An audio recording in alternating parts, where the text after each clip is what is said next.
고맙습니다. 기도하겠습니다. 우리의 예배를 받으시고 찬양을 받으시는 하나님 감사합니다. 하나님을 만나는 거룩한 시간, 거룩한 자리, 주의 영이 우리 가운데 함께하여 주시고 우리의 마음과 생각과 삶과 영혼을 친히 주관하여 주셔서 하나님 앞에 드려지는 거룩한 산 제물들이 될 수 있도록 성령께서 역사하여 주옵소서.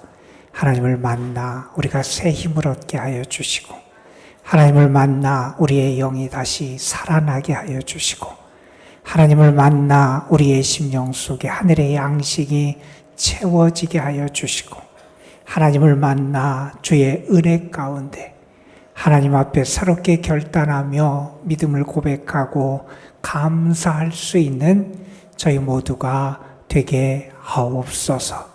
무더운 날씨가 계속되고 있습니다. 우리 사랑하는 성도들 하나님 눈동자같이 보호하여 주시고 특별히 우리 연로하신 분들, 병중에 있고 연약한 이들에게 하나님 강건하게 하시고 하늘의 평안도 주시고 주님이 주시는 소망이 넘쳐날 수 있도록 인도하여 주옵소서.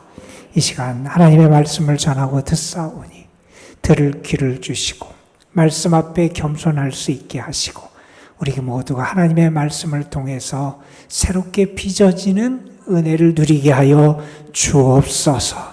부족한 것을 주께서 가려주시고 주의 말씀만 역사하는 시간 되게 하여 주옵소서. 우리 구주 예수 그리스도의 이름으로 기도드리옵나이다. 아멘. 참으로 무더운 날씨가 계속되는데 여러분 건강하게 잘 지내시고 계시니 모르겠습니다. 매일 폭염에 주의하라고 하는 그러한 안내 문자를 받고 살아가는 그러한 아주 무더운 날씨가 계속되고 있고 지난주 기사에 보니까 이 열 때문에 무더위 때문에 사망한 사람이 10명 가까이 된다. 그런 보도가 나와 있기도 하고 지금까지 가장 무더웠던 해가 2018년이었답니다.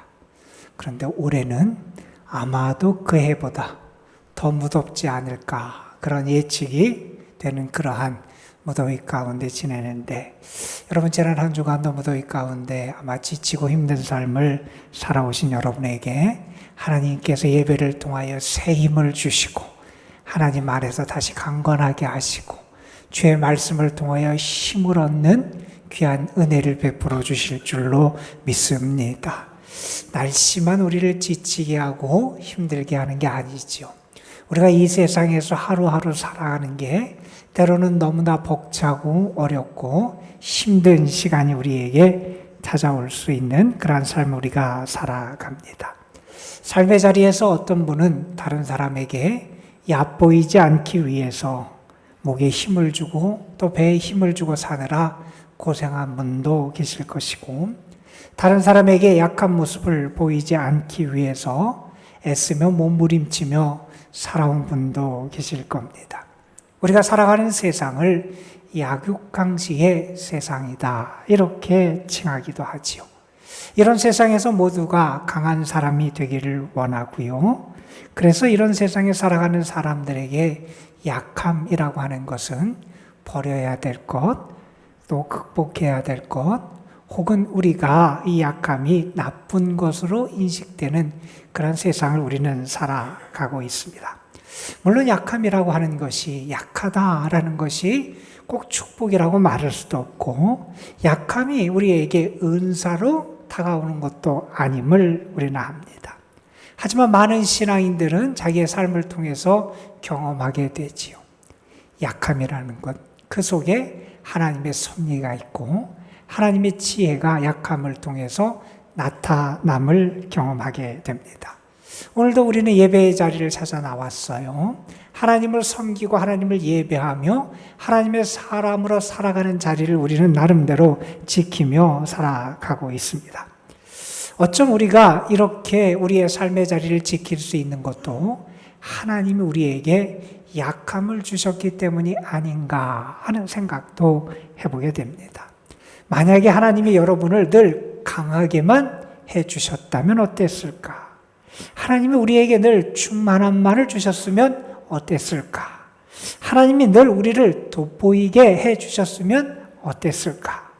하나님이 우리를 늘 잘나게만 해주셨으면 과연 우리가 어땠을까 생각해 보면 아마 우리가 하나님의 그러한 은혜 가운데 약함을 모르고 살아간다면 우리는 오늘 이 자리를 지키지 못하고 우리의 삶의 자리를 지키지 못하는 경우가 많지 않았을까 생각하게도 됩니다. 때로 하나님은 우리를 약하게 하시기도 하시고요. 때로 하나님은 우리에게 어려움과 고난을 주실 때도 있습니다. 왜 하나님이 우리를 약하게 하실까? 그 가장 큰 이유는 아마도 우리를 겸손하게 하시고 하나님 앞에서 교만하지 않게 하시기 위해서 하나님은 때로 우리에게 약함도 주시고 어려움의 길도 가게 하신다 하는 것을 우리는 잘 압니다. 어느 분이 이런 얘기를 합니다. 하나님 앞에서는 약해서 쓰임받지 못하는 사람은 없다. 그러나 너무 강해서 쓰임받지 못하는 사람은 많다 하는 얘기를 합니다. 하나님은 약한 자, 하나님 앞에서 자기를 낮출 수 아는 사람을 하나님은 사랑하시고요. 그들을 사용하시고 그들을 통해서 하나님의 역사를 이루어 가신다는 거예요. 그런데 강한 자, 하나님 앞에서 약해지지 못하는 자들을 하나님은 사용하시지 않는다 하는 그러한 이야기입니다. 아이들이 읽는 글에 나오는 내용이에요. 어느 날 참나무와 갈대가 대화를 나누고 있습니다. 참나무가 갈대를 향해서 이렇게 얘기합니다. 너는 참 억울하겠다. 이렇게 얘기합니다. 왜 그렇습니까? 물으니까 이렇게 얘기합니다. 너는 작은 바람에도 고개를 숙여요. 그러며 살아야 되니 얼마나 억울하냐 하는 겁니다. 나는 태풍이 불어도 까딱하지 않는다. 그런데 너에게는 모든 바람이 태풍 같을 것이니 얼마나 억울하냐. 이렇게 이야기를 합니다. 갈대가 자기를 걱정해주는, 염려해주는 그 참나무에게 고맙다는 인사를 전하는 그때 아주 큰 바람이 불어오게 됩니다. 지금까지 불지 않았던 가장 무서운 강력한 폭풍이 몰아치게 됩니다. 참나무는 처음에는 꿋꿋하게 버텨냅니다. 물론 갈대는 이미 구부러져 고개를 숙이고 있습니다. 바람이 점점 거세어지고 머리를 꼿꼿하게 들고 있던 참나무는 결국 뿌리째 뽑혀서 날아가 버리고 말았다 하는 이야기입니다. 여러분의 지금의 모습은 어떻습니까? 하나님 앞에서도 여전히 여러분의 머리를 꼿꼿이 세우고 하나님의 은혜를 알지도 못하는 그러한 자의 모습이 혹시 여러분의 모습은 아닙니까? 하나님 앞에서도 여전히 내가 무엇나 된 것처럼 강한 자처럼 서 있는 게 우리의 모습은 아닙니까? 하나님 앞에서 내가 자랑하고 내가 기뻐하는 것은 과연 무엇입니까? 오늘 우리는 사무엘서를 읽었어요. 사무엘서는 특별히 이스라엘의 왕정 제도가 시작되고 그것이 이렇게 잘 자리를 잡아가는 과정을 우리에게 보여주는 그러한 문헌이고요.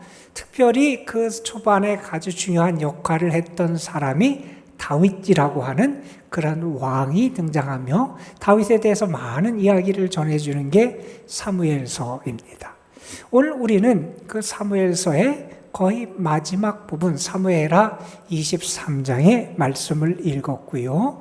오늘 말씀에 보면 이러한 제목으로 시작을 합니다. 다윗의 마지막 말이다. 다시 말해서 다윗이란 사람이 왕위에 오르고 40여 년 동안 통치한 이후에 자기의 지난날의 삶을 돌아보며 했던 자기의 삶을 정리하고 그 삶 속에서 하나님에 대해서 자기가 느끼고 하나님이 자기에게 베풀어 주신 은혜에 대해서 말하는 그 말씀을 우리는 함께 읽었습니다.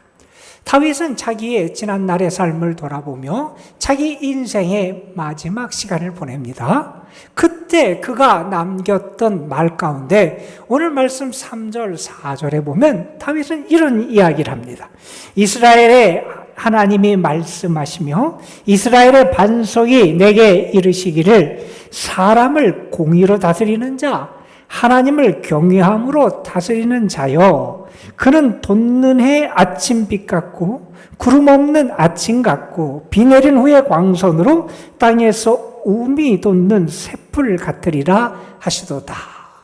하나님이 그에게 들려주신 말씀을 전해요. 그가 어떤 하나님의 말씀을 들었느냐? 그 말씀 가운데 하나님이 다윗을 향해서 부르시면서 칭하실 호칭이 여기 3절에 소개됩니다. 하나님이 다윗을 뭐라고 부르시느냐? 너는 공의로 다스리는 자라는 것이고, 너는 누구냐? 하나님을 경외함으로 다스리는 자다. 하나님이 다윗을 이렇게 부르셨다는 거예요. 이 하나님의 부르신 호칭, 칭호에는 다윗에 대한 하나님의 기대가 담겨 있다는 거예요.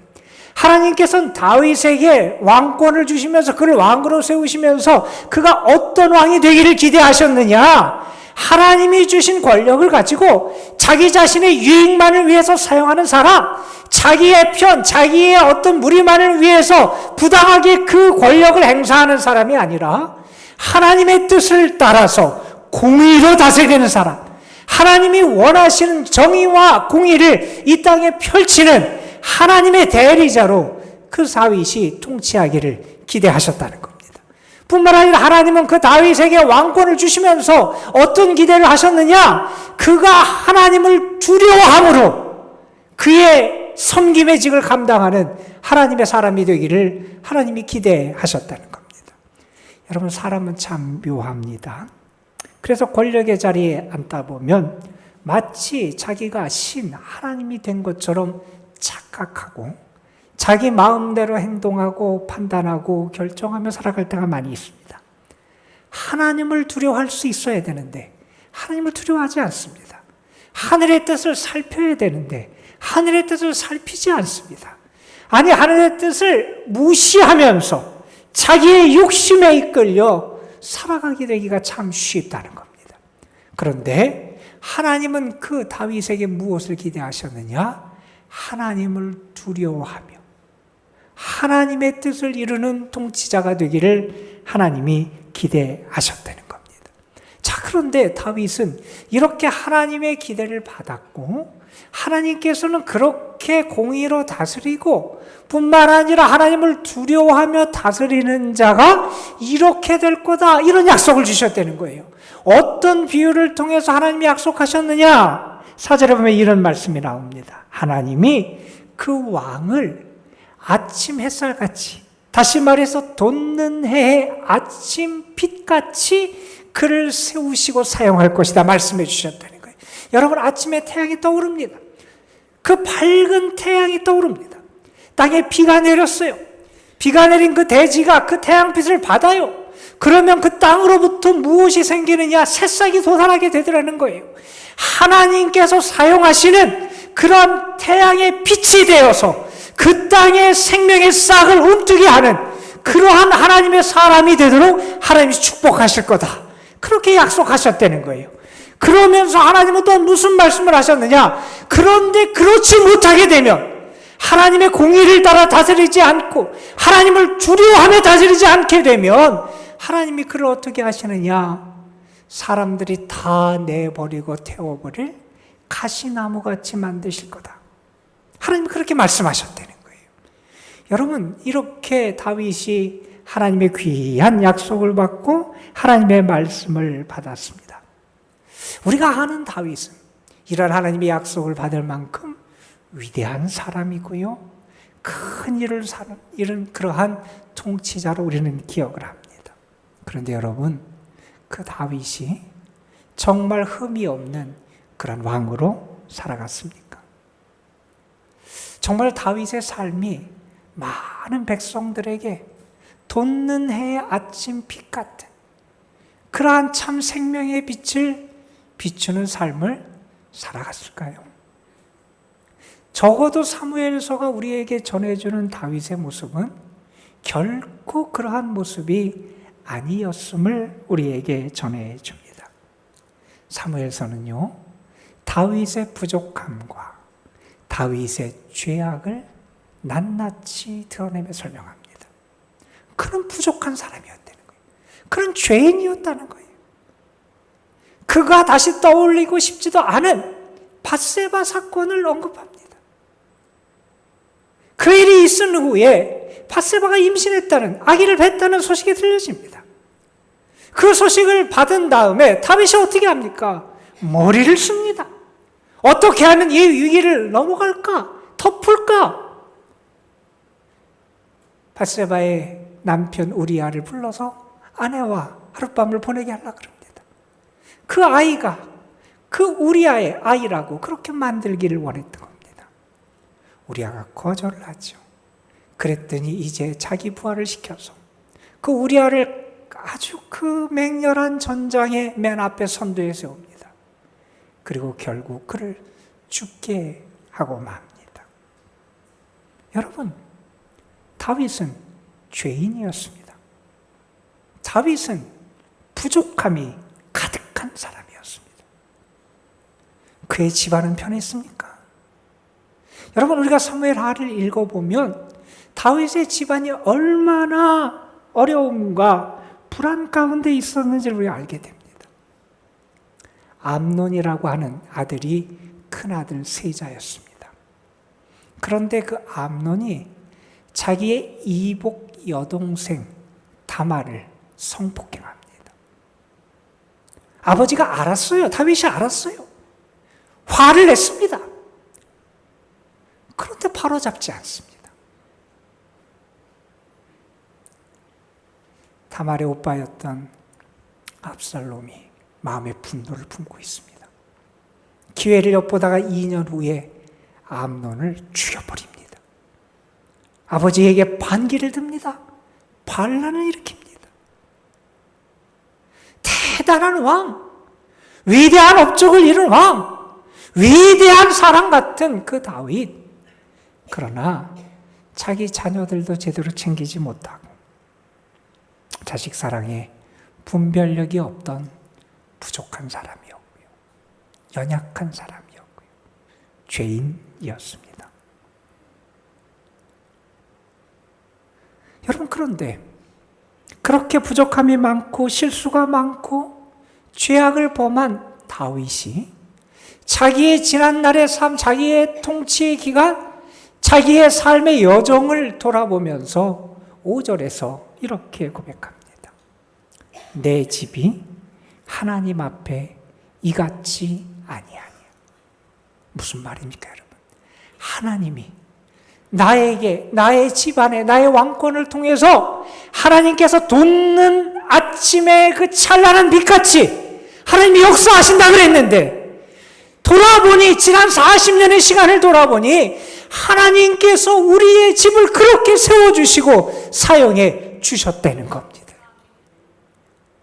나는 죄인이었고, 나는 부족함이 많았고, 나는 실수도 많이 있었는데, 그러한 나에게 하나님이 은혜를 베풀어 주셨다는 겁니다. 여러분, 오늘 예배를 드리는 여러분, 지금까지 하나님의 은혜로 살아오신 여러분, 여러분은 여러분의 지난날의 삶을 돌아보면서 하나님 앞에 정말 이렇게 고백할 수 있습니까? 하나님이 부족함이 많은 나, 하나님에게 순종하지 못했던 나, 하나님의 사람이라 그러면서 나만을 위해 살아왔던 나, 여전히 부족하고 죄가 많은 나. 그러나 하나님은 나에게 하나님의 약속을 신실하게 지켜주셨습니다. 나의 삶의 모든 것은 하나님의 은혜입니다. 하나님은 나의 삶에서 하나님이 말씀하시고 약속하신 그 축복을 나에게 베풀어 주셨습니다. 저는 예배를 드리는 여러분에게 하나님의 은혜가 다시 기억됐으면 좋겠습니다. 그리고 그 하나님의 은혜, 자격 없는 우리에게 베풀어 주시는 그 하나님의 무한한 은혜와 사랑이 여러분의 감사와 기쁨의 고백이 되시기를 주님의 이름으로 축원합니다, 여러분. 우리가 다윗이라는 사람에 대해서 성경에서 많은 증언들을 함을 알게 됩니다. 예수님도 다윗에게 말씀하시기도 하셨고, 우리가 잘 아는 히브리서 11장에서 믿음의 위대한 영웅들을 소개하면서 다윗을 소개하고 있기도 합니다. 그런데 사도행전 13장에 보면 사도 바울이 선교 여행을 하면서 비시디아 안디옥에서 설교를 하는 와중에 다윗에 대해서 이렇게 소개하는 구절을 만나게 됩니다. 하나님이 다윗을 부르시고 세우시면서 이렇게 말씀하셨다 하면서 그가 소개하는 말씀 이렇게 나옵니다. 내가 이새의 아들 다윗을 만나니, 하나님이 말씀하십니다. 내 마음에 맞는 사람이라. 다윗이 하나님의 마음에 맞는 사람. 이전 개역에 번역하면 합한 사람이었다는 겁니다. 여러분, 누군가 사람의 마음에 맞는 사람이 되는 것도 쉽지 않습니다. 그런데 다윗은 하나님의 마음에 드는 사람이 될 수 있었다는 거예요. 저는 여러분이 하나님의 마음에 드는 사람이 됐으면 좋겠습니다, 여러분. 지금 예배를 드리며 하나님 앞에 나온 여러분이 정말 하나님의 마음에 합한, 하나님의 마음에 드는 그런 신앙인이 되시기를 주님의 이름으로 축원합니다, 여러분. 하나님의 마음에 들었다. 그 이유가 뭘까? 여러분, 다윗이 능력이 뛰어나서 하나님의 마음에 들었습니까? 그가 도덕적으로, 윤리적으로 완전한 사람이라 그가 하나님의 마음에 들었습니까? 적어도 우리가 사무엘서를 보면 그는 능력이 뛰어난 사람도 아니었고요. 그는 하나님 앞에서 윤리적으로, 도덕적으로 완벽한 사람도 아니었습니다. 그런데 그런 그를 하나님은 하나님의 마음에 들었다고 말씀하세요.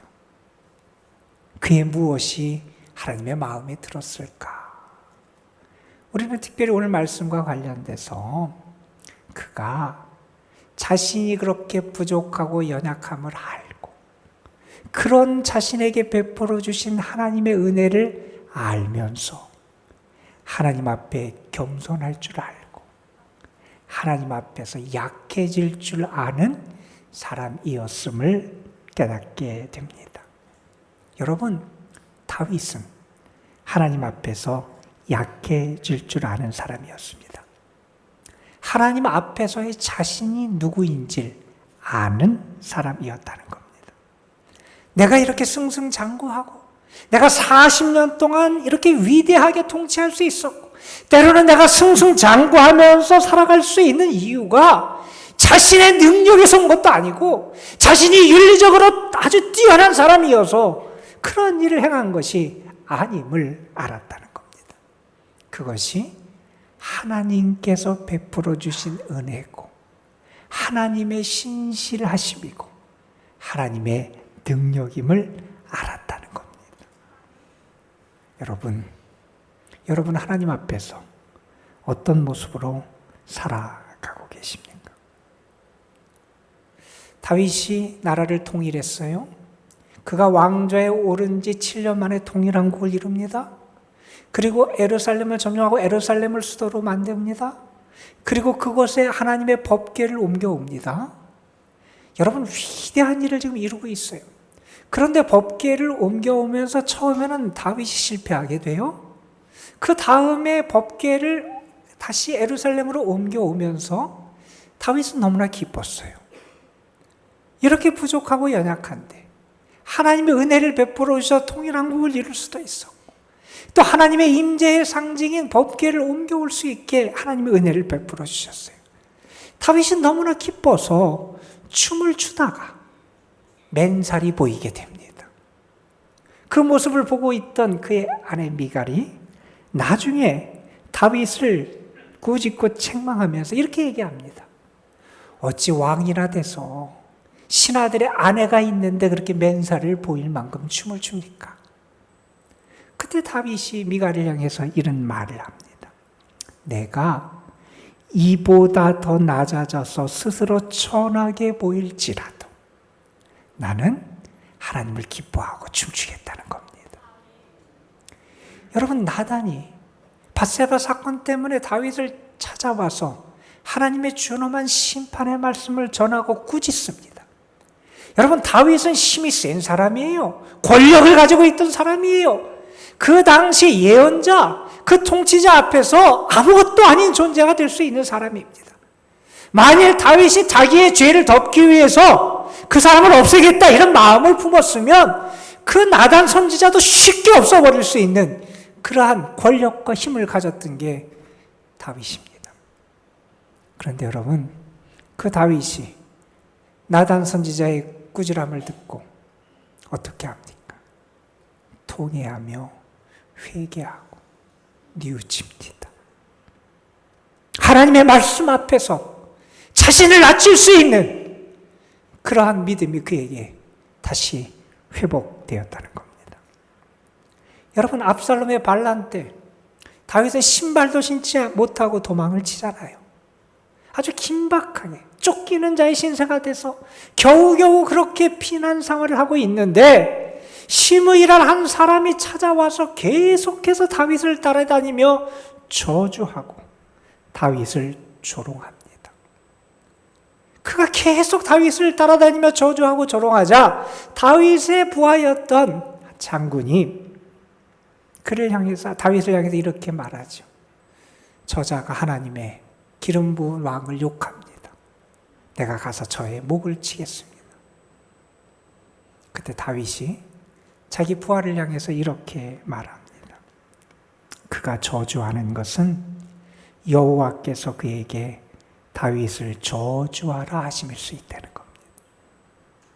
여호와께서 그에게 명령하신 것이니 그가 저주하게 내버려 두라는 것. 자기의 모습을 돌아보면서 하나님 앞에서 아무것도 아닌 자신의 모습을 돌아보면서 그러한 하나님의 저주까지도 받아들이겠다고 하는 그러한 낮아진 모습을 그가 보여주고 있습니다. 흠도 많고 탈도 많았던 다윗의 일생입니다. 때로는요, 곁길로 가는 삶을 살기도 했습니다. 앞으로 나가야 되는데 때로는 제자리에 멈춘 삶을 살기도 했습니다. 앞을 향해서 하나님이 원하시는 삶을 살아가야 되는 때는 뒷걸음질 치는 삶도 살았습니다.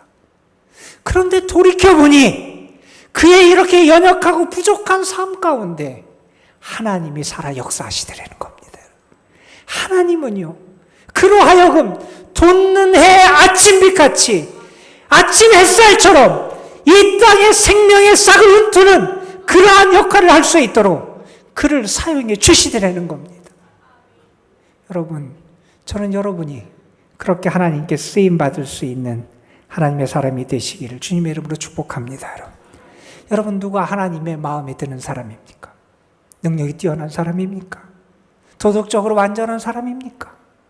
그러한 사람이 하나님의 마음에 드는 사람이라면 우리 중에 어느 누구도 하나님의 마음에 드는 사람은 없을 겁니다. 그러나 여러분, 하나님은 하나님의 은혜를 알고 하나님의 꾸짖음 앞에 겸손해지고 하나님의 말씀 앞에 낮아지고 하나님의 이끄심 앞에 약해질 줄 아는 그런 사람을 하나님이 들어 쓰시고 사용하시고 그의 삶을 통하여 영광을 받으시는 분이 우리 하나님이십니다. 약해질 줄 모르는 우리에게 하나님 앞에서 자꾸 원망불평하며 낮아질 줄 모르는 우리를 향해서 우리의 믿음의 선배들은 이런 이야기를 전해줍니다. 뇌성마비에 걸려서 몸을 쓰지 못하는 그러한 중증 장애를 가지고 있는 시인이 고백한 고백입니다.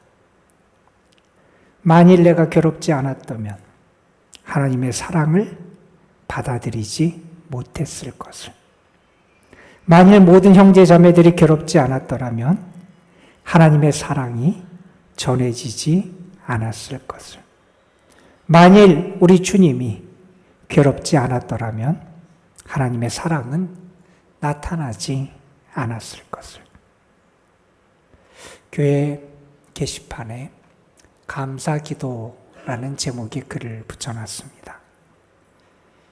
그 글의 앞부분에 이러한 감사의 기도를, 그 글을 쓴 분은 하나님께 드립니다. 하나님, 때때로 병들게 하심을 감사합니다. 인간의 약함을 깨닫게 해 주시기 때문입니다. 고독하고 외로운 것도 감사합니다. 그것은 하나님과 가까워지는 기회가 되기 때문입니다. 일이 계획대로 안 되게 하신 것도 감사합니다. 그래서 저의 교만이 깨지기 때문입니다. 우리 주님 우리에게 이렇게 말씀하십니다. 누구든지 첫째가 되고자 하면 무사람의 끝이 되고 무사람을 섬기는 자가 되어야 하리라. 그 주님의 모습을 사도 바울은 빌립보서 2장 그리스도 창가를 통해서 우리에게 이렇게 전해 줍니다. 그는 근본 하나님의 본체시나 하나님과 동등됨을 취할 것으로 여기지 아니하시고 오히려 자기를 비워 종의 형체를 가지사 사람들과 같이 되셨고 사람의 모양으로 나타나사 자기를 낮추시고 죽기까지 복종하셨으니 곧 십자가에 죽으심이라. 오늘 예배를 드리며 저는 여러분에게 간단히 두 가지 기도 제목을 좀 부탁을 드립니다. 먼저 여러분, 우리 사회에, 이 나라에, 그리고 이 세계의 지도자들을 위해서 기도해 주시기를 부탁을 드립니다. 그들이 오늘 말씀처럼 공의로 다스릴 줄 아는 자, 하나님을 두려워하며 다스리는 사람들이 될 수 있도록 여러분 기도해야 됩니다. 그래서 그들을 통해서 아침 햇살 같은 빛이 비춰져서 이 땅에 곳곳에서 새싹이 돋아나는 역사가 있을 수 있도록 우리 함께 기도해야 됩니다. 그리고 두 번째로 여러분에게 부탁을 드립니다. 여러분 자신을 위해서 기도하십시오. 하나님 앞에서 낮아질 수 있도록 기도하십시오. 은혜를 아는 자가 될 수 있도록 기도하십시오. 부족하고 연약한 우리를 향해서도 그 신실함을 지키시며 역사하시는 그 하나님의 은혜에 감사할 수 있는 여러분이 되셔야 됩니다. 여러분, 하나님 앞에서 약해질 때 우리는 비록 약하지만 하나님은 우리를 들어 사용하시고 하나님의 역사를 이루시고 능력으로 함께 주실 줄로 믿습니다. 우리 한 1분 동안만 하나님 앞에 오늘 말씀 붙잡고 잠깐 기도하는 시간 가졌으면 좋겠습니다. 하나님, 나를 통하여 하나님의 역사가 나타나도록 내가 하나님 앞에서 겸손해지고 낮아지고 하나님의 마음에 맞는 사람이 되게 하여 주옵소서. 우리 잠시 하나님 앞에 기도합니다.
하나님, 주님은 낮아지라고 하시는데 자꾸 높아지려고 합니다. 우리는 주님은 우리에게 겸손하라고 하시는데 자꾸 교만해집니다.